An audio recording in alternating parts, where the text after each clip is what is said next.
Muy buenas tardes, un gusto saludarles a esta hora en Argumentos, nuestras redes sociales, @argumentosgb, donde pueden interactuar con nosotros, enviarnos todos sus comentarios y preguntas. Quien les saluda, Soriemi González, un placer acompañarles en esta jornada.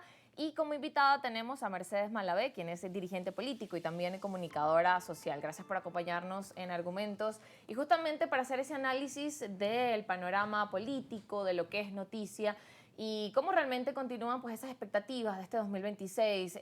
Una de las principales, bueno, en materia económica, el tema de la inversión, los anuncios que se ha hecho por parte del Ejecutivo, de la presidenta encargada y todas esas expectativas que giran también en torno al tema político, el tema de las fases que están realizándose en Venezuela, el tema de las alianzas de Estados Unidos. Son muchos temas que realmente todas las semanas pues se actualizan, son nuevos temas y las personas al final desde casa constantemente están en medio de la incertidumbre. ¿Qué está pasando? ¿Qué va a pasar? ¿Cuál es el siguiente anuncio? ¿Se va a cumplir esto? ¿Se está completando? Y creo que de entrada, pues creo que esa es como la pregunta inicial, ¿no? Sí. ¿Cómo tanteas, cómo ves que está hoy en día el venezolano? Porque al final, más allá de todo lo que pasa en el panorama político y económico, es cómo está el venezolano y cómo recibe, ¿no? Toda la dinámica que vemos hoy ya a casi alcanzar el segundo semestre del año. Así es. Bueno, Soriemi, muchas gracias, muy contenta de estar en Argumentos, saludar a la audiencia de Globovisión. Mira, la manera más sencilla de explicar cómo está el venezolano para mí se resume en una historia, ¿no? Que es la historia del niño que le roban la bicicleta. ¿Tú conoces esa historia? No. Esa historia no me la conozco. Un niño está en un parque con su abuelita y le roban la bicicleta. Y salen la abuela y el niño corriendo al policía y le dicen al policía, la abuelita le dice, por favor, haga algo que a mi nieto le acaban de robar la bicicleta.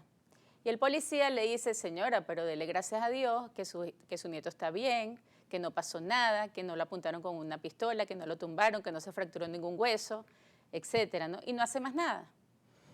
Entonces el niño está en un dilema porque dice, mi abuela, que quiere hacer algo por mí, no puede. Y el policía, que puede hacer algo por mí, no quiere. Tradicionalmente se habla de Estados Unidos como el policía del mundo, ¿no? El policía al que muchos venezolanos acudieron, ¿verdad?, para resolver el problema aquí de Venezuela. Entonces los venezolanos están como ese niño, ¿no? Un liderazgo político que es como la abuela, ¿no?, que lleva 25 años queriendo salir del gobierno y no puede, y un policía a quienes acudimos y el policía dice, pero si todo está bien, denle gracias a Dios que están todos bien, en armonía, que el país está tranquilo, que se han recuperado las inversiones, etcétera, ¿no? Entonces, las demandas del venezolano son muy grandes y en definitiva se resumen en el deseo de cambio político. Pero el policía, que es Estados Unidos, pues puso un plan de tres fases. Todavía no parece haber anunciado ni siquiera el paso de la primera fase a la segunda. Está muy interesado en que el tema económico se active, sobre todo que vengan empresas extranjeras, petroleras de Estados Unidos y de otras partes del mundo a invertir aquí en petróleo. Y bueno, y en medio de ese plan de recuperación o de estabilización, que sobre todo se ha visto que es económica, pues aparecen también una cantidad de acreedores a quienes Venezuela les debe muchísimo dinero, a decir, epa, si ustedes recuperan la economía, nosotros necesitamos que nos paguen.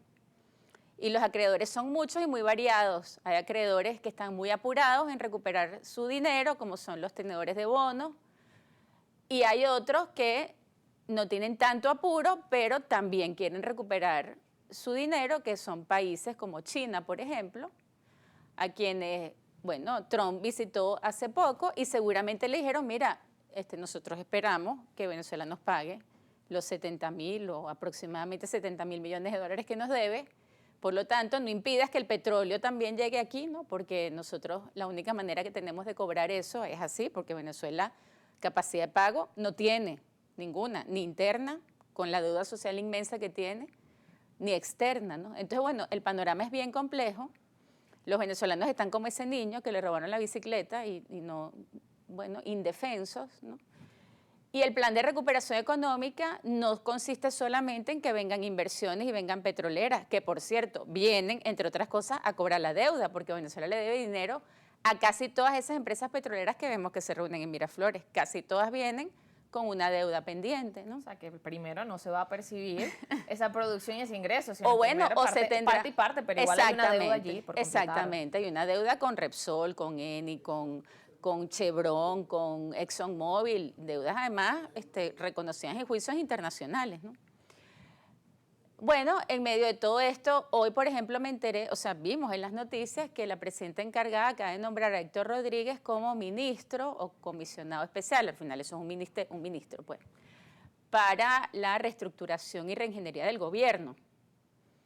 Bueno, yo espero que reduzcan los ministerios, ¿no? O sea, yo imagino que esa reingeniería consiste en eliminar una cantidad de ministerios que lo que hacen es agrandar un Estado que cada vez es más ineficiente, que no son solamente 30 ministerios, sino una cantidad de organismos, entes, fundaciones, órganos que son más de 200 que dependen del Estado y que impiden, entre otras cosas, que el salario de los trabajadores públicos no pueda aumentar, porque la deuda que acumula el gobierno cada vez que, con todos esos trabajadores que tiene, que no deberían estar en la nómina del Estado, sino en una nómina privada, trabajando en el sector privado, pues entonces no permite que los trabajadores públicos, que sí son necesarios, como los maestros, los enfermeros, los bomberos, el personal sanitario, etcétera, pues pueda percibir un buen salario porque el país necesita trabajadores del sector público en todas esas áreas que ganen bien para que puedan prestar un buen servicio.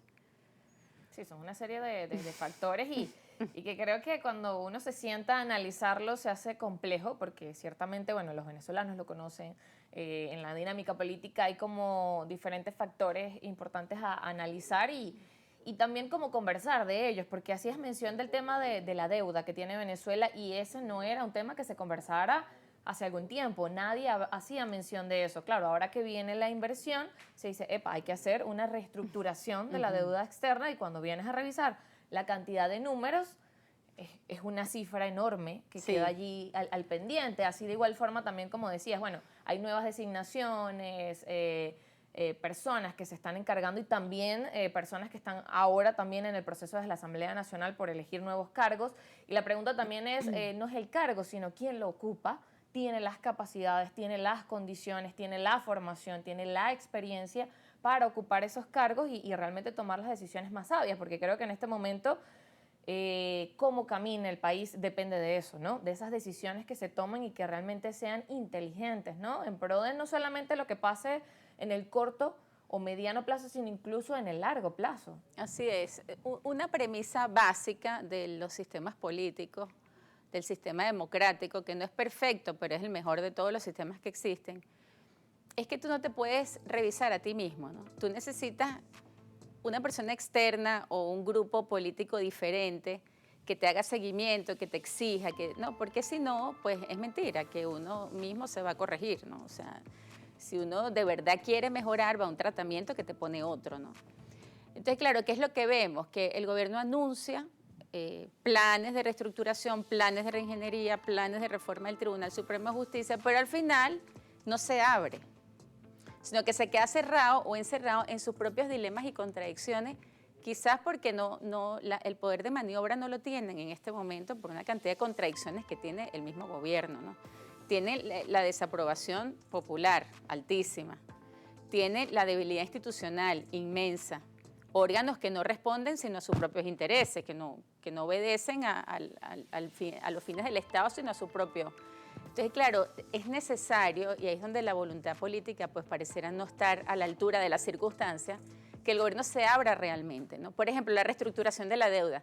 Tienes que buscar a gente muy buena para negociar una cosa que se llaman las quitas, ¿no? ¿Cuánto nos van a perdonar de la deuda? Venezuela pasó por un proceso de pandemia, pasó por un proceso de aislamiento, de bloqueo, de sanciones, tiene argumentos y tiene razones para defenderse, pero nadie le va a creer si los que defienden fueron los mismos que despilfarraron, que se endeudaron y después no pagaron, que no cumplieron, que cayeron en default. O sea, no les van a creer, les van a decir, no, yo no te creo nada porque es como una persona que, no sé, a veces dicen a los drogadictos, no se les puede dar, ¿no? Porque seguro van otra vez a recaer.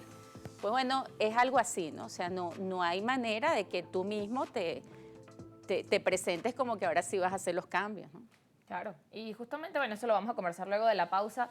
qué hace falta, ¿no? Para hacer realmente esa revisión y comenzar a trabajar en sincerar, ¿no? Creo que hay muchas cuentas pendientes en nuestro país, creo que son demasiadas cuentas, Sí. que si empezamos a numerar se nos va todo este programa y muchos programas más de todas esas cuentas pendientes y que al final, bueno, hay que comenzar a sincerarlas. Y lo que decías un poco de eso, de las contradicciones, ¿no? Que hay en nuestro país, que son muchas y que realmente también allí hay que poner ese punto de sinceridad. Vamos a la pausa y de regreso seguimos conversando con Mercedes Malavé.